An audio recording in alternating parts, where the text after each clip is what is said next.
Hello बच्चों, today we will learn class 10 math chapter 2 exercise 2.2 question number first, third and fourth.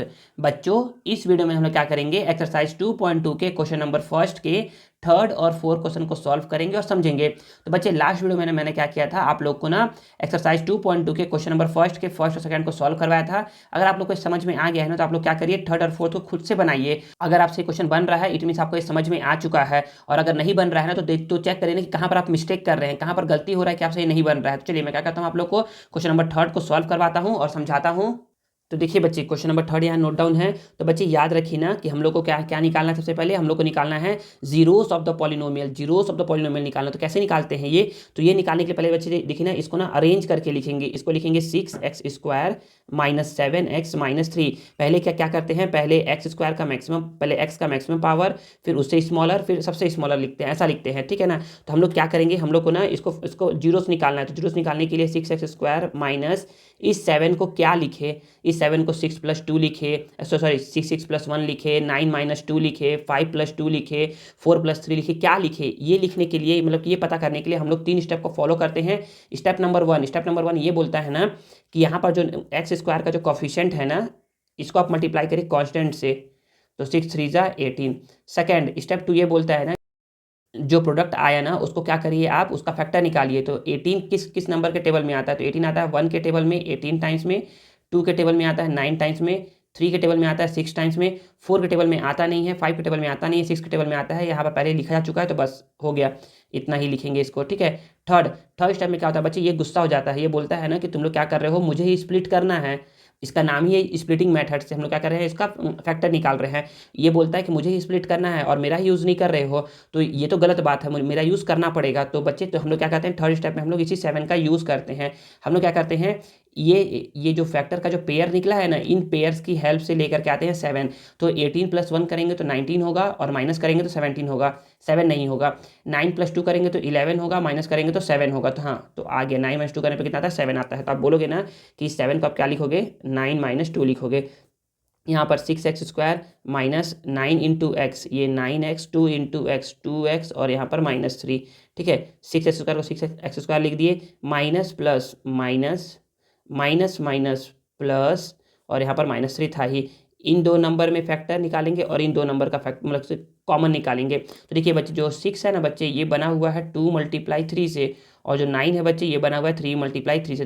तो देखिए दोनों में क्या कॉमन है बच्चे, 3 कॉमन है। तो यहाँ से 3 कॉमन ले लिए, और दोनों में क्या है, x है, तो x कॉमन ले लिए।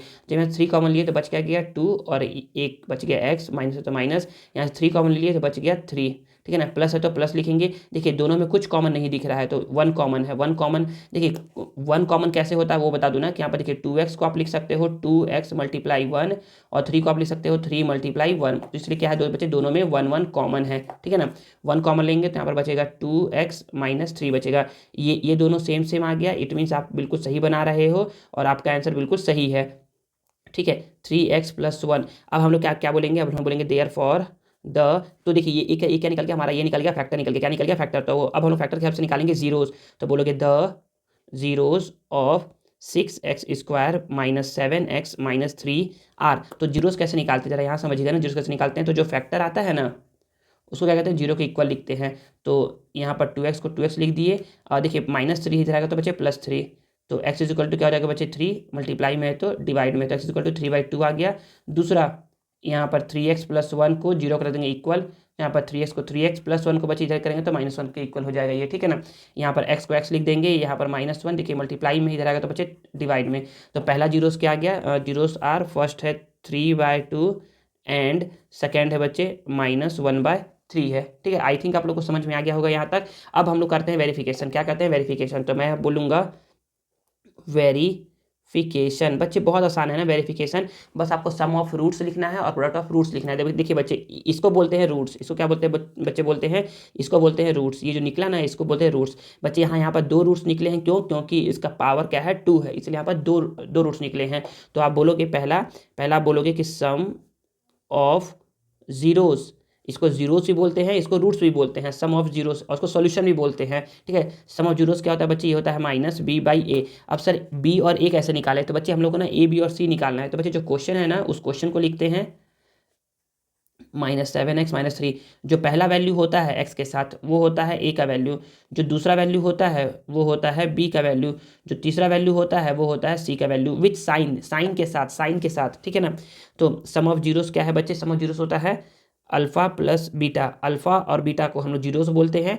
देखिए ये है अल्फा, इसको हम लोग बोले थे ना कि ये अल्फा है, और ये क्या है बच्चे, बीटा है। लिखना नहीं है, बस आपको समझना है कि इसको बोलते हैं अल्फा, इसको बोलते हैं बीटा। ठीक है, तो अल्फा प्लस बीटा, और माइनस को माइनस लिख दिया। बी का वैल्यू क्या है बच्चे, -7, और ए का वैल्यू क्या है बच्चे, 6। यहाँ पर देखिए माइनस माइनस प्लस हो गया, तो यहाँ पर कितना आ गया बच्चे, 7/6 आ गया। अब देखते हैं यहाँ पर अल्फा प्लस बीटा। अल्फा का वैल्यू है बच्चे 3/2, प्लस बीटा का वैल्यू क्या है बच्चे, -1/3। इसको मैं यहाँ पर सॉल्व कर दूँ। देखिए यहाँ पर ना 3/2, और देखिए प्लस माइनस -1/3। इसको सॉल्व कैसे करते हैं, देखिए 3 का मल्टीप्लाई 3 से 9, माइनस माइनस है ना यहाँ पर, तो माइनस लगा दिया। 1 का मल्टीप्लाई 2 से 2, और 2 मल्टीप्लाई 3 6 हो गया। 9 - 2 गया तो 7, 7/6 कितना आ गया बच्चे, 7/6 आ गया। तो यहाँ पर कितना आ गया, 7/6, 7/6। देखो दोनों इक्वल इक्वल आया है, मतलब कि हम लोगों ने सही बनाया है। एक और निकालना है अभी, सम ऑफ जीरोस तो निकल गया। अब निकालते हैं बच्चे प्रोडक्ट ऑफ जीरोस। क्या निकालते हैं, प्रोडक्ट ऑफ जीरोस। ये क्या होता है बच्चे, ये होता है c/a। देखिए c का वैल्यू क्या है बच्चे, -3, और a का वैल्यू क्या है बच्चे, 6। तो हम लोग को पता है ना कि 3 1 जा 3 2 जा, तो आप बोलोगे कि ये कितना आ गया बच्चे, ये आ गया -1/2। तो आप बोल सकते हो प्रोडक्ट ऑफ जीरो का मतलब होता है अल्फा इंटू बीटा। ठीक है, अल्फा इंटू बीटा। अल्फा क्या है बच्चे, अल्फा है आपका 3/2, मल्टीप्लाई बीटा क्या है बच्चे, -1/3। तो आपको अगर समझ में आ रहा हो तो आप बोलोगे ना कि ना ये 3 से ये 3 क्या हो गया बच्चे, कैंसिल आउट हो गया। तो आप बोल सकते हो यहाँ पर कि ये -1/2 इधर भी आ गया, और ये -1/2 इधर भी आ गया। तो दोनों सेम सेम आ गए, मतलब कि ये हैंस वेरीफाइड। और यही क्या है बच्चे, आपका प्यारा सा आंसर है। ठीक है, नेक्स्ट देखते हैं हम लोग क्वेश्चन नंबर 4, और उसको समझते हैं। देखिए बच्चे ये क्या है, क्वेश्चन नंबर 4 यहाँ पर नोट डाउन है। तो बच्चे देखिए इसको कैसे सॉल्व करेंगे, तो बच्चे इसको भी क्वेश्चन नंबर 3 जैसे ही सॉल्व करेंगे। लेकिन बच्चे इसमें क्या है बच्चे, कांस्टेंट टर्म नहीं है ना, तो ये ना और इजीली तरीके से सॉल्व हो जाएगा ये। देखिए पहली बार तो क्वेश्चन लिखिए, 4u² + 8u। क्वेश्चन लिख लिए। देखिए दोनों में क्या कॉमन दिख रहा है, तो बोलोगे सर ना कि सर जो ये 8 है ना सर, जो ये 8 है ये 2 × 4 से बना हुआ है, और जो यहाँ पर 4 है वो बच्चे 4 × 1 से बना हुआ है। तो आप बोलोगे यहाँ पर कि ना दोनों में क्या कॉमन दिख रहा है, तो दोनों में ना बच्चे 4 कॉमन दिख रहा है, और देखिए यहाँ पर u है और यहाँ भी u है, तो यहाँ पर u भी कॉमन दिख रहा है। तो यहाँ से 4 हटा लेंगे और u हटा लेंगे तो बचेगा u, प्लस यहाँ से 4 हटा लेंगे, देखिए यहाँ से 4 हट जाएगा तो बचेगा क्या है, ओनली 2 बचेगा, और u तो हट गया है। ठीक है बच्चे, तो ये इसका क्या निकल गया, फैक्टर निकल गया। बस इतना ही फैक्टर निकलना था इसका, तो इसका फैक्टर निकल गया। तो आप बोलोगे कि therefore the zeros of 4u² + 8u are. तो देखिए इसके जीरोस क्या क्या है, तो इसके जीरोस है, तो पहला क्या आया बच्चे, पहला हमारा आया 4u। तो 4u को 0 के इक्वल लिखो, तो u = 0। ये 4 मल्टीप्लाई में जाएगा तो डिवाइड में, तो u = 0। पहला जीरोस क्या आ गया, 0 आया, और दूसरा जीरोस क्या है बच्चे, इसको रख दो 0 के इक्वल, तो u = +2 है बच्चे, इधर आएगा तो -2, तो u = क्या आ जाएगा बच्चे, -2 आ जाएगा हमारा सेकंड जीरो। तो जो जीरोस आ गया वो क्या क्या आ गया, पहला आ गया 0 एंड -2। तो ये बच्चे हमारे क्या गए, जीरोस आ गए। अब हमको बोल रहा है कि क्या करिए आप इसको वेरीफाई करिए। तो आप बोलोगे वेरिफिकेशन बच्चे वेरिफिकेशन बहुत इजी है। तो आप बोलोगे पहला वेरिफिकेशन में निकालते हैं हम लोग सम ऑफ जीरोस निकालते हैं। सम ऑफ जीरोस क्या होता है बच्चे, -b/a होता है। तो आप बोलोगे ना कि ना सम ऑफ जीरोस क्या है बच्चे, देखिए इस पहले वाले को हम लोग बोलते हैं, ये पहला वाला क्या है बच्चे, अल्फा इसको बोलते हैं, और इसको बोलते हैं बच्चे बीटा बोलते हैं। तो अब थोड़ा समझिएगा, यहाँ समझिएगा ना कि हमारे पास एक्सप्रेशन ये दिया हुआ है 4u² + 8u। तो मैं बताया था ना आप लोगों की पहले वाले को हम लोग a बोलते हैं, जिसका कोफिशिएंट जो u² का या फिर जो x का पावर 2 का जो कोफिशिएंट रहता है ना, उसको बोलते हैं कि a का वैल्यू है। जो x का कोफिशिएंट रहता है या जो u का कोफिशिएंट है उसको बोलेंगे कि b है। और यहाँ पर कुछ है नहीं, यहाँ पर कुछ नहीं है, तो हम यहाँ पर 0 बोल सकते हैं। तो 0 यहाँ पर क्या है, c का वैल्यू है। कुछ नहीं है बच्चे, मतलब कि यहाँ पर 0 है, कुछ नहीं मतलब हम यहाँ पर 0 है। तो मैं यहाँ पर बोल सकता हूँ कि सम ऑफ जीरोस क्या होता है बच्चे, अल्फा प्लस बीटा होता है। माइनस को माइनस बोल दिया। b का वैल्यू क्या है बच्चे, 8 है, और a का वैल्यू क्या है बच्चे, 4 है। यहाँ से डिवाइड करूंगा, 4 1 जा 4 2 जा, ठीक है। और यहाँ पर देखिएगा जरा, अल्फा का वैल्यू क्या है बच्चे, 0, प्लस है तो प्लस, बीटा का वैल्यू क्या है बच्चे, -2। -2 इज इक्वल टू, और -2/1 कितना होता है बच्चे, -2/1 लिख दिया यहाँ पर, 0 प्लस माइनस -2, और यहाँ पर -2 को -2 लिख दिया। देखिए बच्चे -2/1 बच्चे कितना होता है, -2 ही होता है, और 0 -2 हो गया, और यहाँ पर -2 तो था ही, ठीक है ना। तो बच्चे देखिए ये पहला क्या हो गया, वेरीफाई हो गया। सेकंड प्रोडक्ट ऑफ जीरो, तो आप बोलोगे कि प्रोडक्ट ऑफ जीरो से क्या होता है बच्चे, C/A होता है। इसका मतलब होता है कि अल्फा मल्टीप्लाई बीटा, तो सी क्या है बच्चे, सी क्या है यहाँ पर, 0 है, क्या है सी, 0 है, और ए क्या है बच्चे, 4 है, तो 0/4 क्या होता है बच्चे, 0 होता है।